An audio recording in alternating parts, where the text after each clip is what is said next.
یہ حدیث نمبر 3818 ہے، اور یہ جو میں نمبر بیان کر رہا ہوں یہ انٹرنیشنل نمبر ہے. یہ جو میرے ہاتھ میں کتاب ہے نا یہ بیروت کا چھاپا ہے، یہ والی حدیث بخاری شریف کی.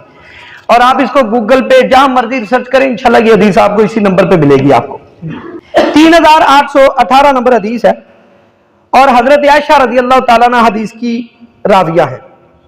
یہ کیا فرماتی ہیں؟ فرماتی ہیں میں نے کبھی بھی حضور کی ازواج میں سے کسی بیوی پہ اتنا رشک نہیں کیا جتنا ختیجہ پہ کیا. ان سے پوچھا وہ کیوں؟ کہتی ہیں بات بات پہ حضور ختیجہ کا نام لیتے. بات کسی کی بھی ہوتی ہے حضور ختیجہ کا نام لیتے. کہتی ہیں ہمارے گھر میں نا ایک بکری ذبح ہوئی، حضور نے نا اس کے ٹکڑے فرما کے حضور محلے داروں کے گھر میں بھیجتے. کچھ گھر ہم سے کافی دور تھے، میرے آقا نے ان کے گھروں میں بھی بھیجے. بوڑھی عورتیں تھی وہ. کہتی ہیں حضور سے پوچھا گیا کہ حضور ان عورتوں کو دینے کا کیا مطلب ہے، وہ تو ہمارے محلوں سے کافی دور ہے. میرے آقا نے فرمایا وہ میری ختیجہ کی سہیلی ہیں، وہ میری ختیجہ کی سہیلی ہیں. تو میں اپنی ختیجہ رضی اللہ تعالیٰ عنہ کے نام پہ حضور بکری ذبح فرمایا کرتے تھے، اور ان کے نام پہ ان کی سہیلیوں کو گوشت پہنچایا کرتے تھے. آج حضور غوث پاک کے نام پہ بکرا ذبح ہو جائے لوگ کہتے ہیں حرام ہو گیا. حضرت ختیجہ کے نام پہ بکرا ذبح ہو رہا ہے تو حلال ہے. جی یہ حضور عمل فرما رہے ہیں تو بڑا حرام نہیں ہوتا. یہ جو بھی عمل کیا جاتا ہے اللہ کے لیے ہوتا ہے، ثواب اس کے لیے ہوتا ہے. اور میرے حضور نے فرمایا یہ میری ختیجہ کی سہیلیاں ہیں اس لیے میں ان کو پہنچا رہا ہوں. اگر یہ دنیا میں خوش ہوں گی میری ختیجہ قبر میں خوش ہو جائے گی. اچھا اگلی بات سنو. حضرت اما عائشہ صدیقہ رضی اللہ تعالی عنہا آپ فرماتی ہیں قلت له كأنه لم يكن في الدنيا امرأة الا ختیجہ. حضور مجھے تو یوں لگتا ہے دنیا میں کوئی عورت ہی نہیں ہے ختیجہ کے علاوہ. یہ حدیث کے الفاظ ہیں. حضور مجھے تو یوں لگ رہا ہے جیسے دنیا میں ایک ہی عورت آئی تھی. میرے آقا نے فرمایا عائشہ ایسی بات نہیں ہے، اصل وجہ یہ ہے انہا کانت و کانت.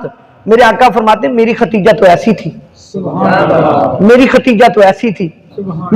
اس کا مطلب جو شارحین نے مفتی احمد یار خان نعیمی میرات المناجی کے اندر اسی حدیث کی شرح لکھتے ہوئے پتہ کیا لکھتے ہیں؟ میرے حضور نے گویا کہ ان الفاظ کے ذریعے سے حضرت عائشہ کو بتایا کہ عائشہ جب لوگ مجھے جھٹلا رہے تھے نا ختیجہ میرا کلمہ پڑھ رہی تھی. جب لوگوں کے پاس بڑا مال تھا میرے پاس مال نہیں تھا، ختیجہ نے سارا مال میرے قدموں پہ ڈھیر کر دیا تھا. ہاں جی تو یہ میرے آقا علیہ السلام نے فرمایا کہ انہا کانت و کانت. وہ تو ایسی تھی، وہ تو ایسی تھی، وہ تو مجھ سے یوں پیار کرتی. اور حضور نے بھی پیار کی انتہا فرما دی. میرے آقا علیہ السلام اللہ اکبر. ایک دن جب حضرت ختیجہ الکبریٰ رضی اللہ تعالیٰ عنہ کے وصال کا وقت قریب آیا نا، انہوں نے حضور کی بارگاہ میں پیغام بھیجا کہ حضور میں ملاقات چاہتی ہوں اگر آپ مجھے شرف عطا فرمائیں. میرے آقا علیہ السلام چل کے آئے، اپنی زوجہ کے سرانے بیٹھے. میرے آقا نے فرمایا ختیجہ کیا بات ہے؟ کہنے لگی کہ حضور دنیا میں نبی کی بیوی رہی ہوں اور میں نبی کی وہ خدمت نہیں کر سکی جو مجھے کرنی چاہیے تھی. میں چاہتی ہوں آپ مجھے میرے حق معاف فرما دیں. میرے آقا کی آنکھوں سے آنسو جاری ہو گئے. میرے آقا نے فرمایا تجھے مبارک ہو، تو یہاں کی بات کر رہی ہے نا، تو دنیا میں بھی میری بیوی تھی، جنت میں بھی میری بیوی رہی. یہاں کی بات کر. جب ان کے وصال کا وقت قریب آیا میرے آقا علیہ السلام نے خود اپنی بیٹی حضرت فاطمہ الزہرا رضی اللہ تعالیٰ عنہ سے فرمایا. میرے آقا نے فرمایا فاطمہ جاؤ اپنی ماں سے پوچھو کوئی آخری خواہش ہے. یہ میاں بیوی کی محبت اور تعلق ہے جو آج ہمارے معاشرے میں نہیں پایا جاتا. عورت کو پاؤں کی جوتی سمجھا جاتا ہے، یہ پاؤں کی جوتی نہیں ہے، توجہ کیجیے گا. میرے آقا نے فرمایا کہ فاطمہ جاؤ اپنی ماں سے پوچھو کوئی خواہش ہے. حضرت فاطمہ رضی اللہ تعالیٰ عنہ جاتی ہیں کہ امی جی ابا جی کا فرمان ہے آپ کے دل میں کوئی خواہش ہو تو حضور فرماتے ہیں آپ فرمائیں. حضرت ختیجہ الکبریٰ رضی اللہ تعالیٰ عنہ آپ فرماتی ہیں میری کوئی خواہش نہیں ہے. حضور کی بارگاہ میں جا کے عرض کریں کہ حضور وہ جو چادر وحی کے وقت آپ اپنے گھٹنوں پہ رکھتے تھے نا یمنی چادر، مجھے وہ عطا ہو جائے تاکہ میں اپنے کفن میں لے کے چلی جاؤں. آج کوئی بیوی بطور تبرک اپنے شوہر سے کوئی چیز مانگے گی؟ آج کی بیویاں تو اپنے شوہر سے جان چھڑاتی ہیں کیونکہ ہمارے اعمال ایسے ہیں، ہمارا کردار اپنی بیویوں کے ساتھ ایسا ہوتا ہے.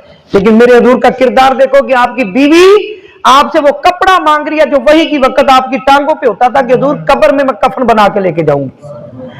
حضرت فاطمہ الزہرا رضی اللہ تعالیٰ عنہ جا کے حضور کی بارگاہ میں عرض کرتی ہیں کہ میری امی کی یہ خواہش ہے. اب توجہ یار، میرے حضور کیا فرماتے ہیں؟ میرے آقا فرماتے ہیں کہ فاطمہ تیری ماں نے تو یہ چادر مانگی ہے نا،